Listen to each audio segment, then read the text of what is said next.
Hay, niloloko na naman tayo ni teacher. Mahirap sabihin, pero yan ay totoo.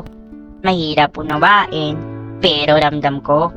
Nakakapagtaka, pero ang gagaling nila. Ang gagaling kasi nilang magtago ng nararamdaman.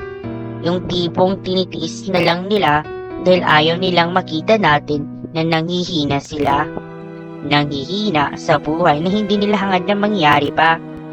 Hindi nila pwedeng takbuhan o daguan kahit na pagpasok pa lang sa klase, bilang na lang ang mga matitinong estudyante. Andyan pa ang mga iilang magulang na close-minded, kunting pangangala lang, reklamo agad. Hindi lang sa paaralan, umaabot pa kung saan-saan. Nagbago na nga ang henerasyon natin ngayon. Kung dati okay lang na may GMRC, pero ngayon, ewan ko na lang, baka lahat ng teacher nakablatter na.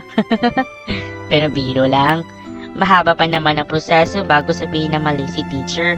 Pero yun nga lang, tatanda ka na lang bago mo makamit ang hustisya.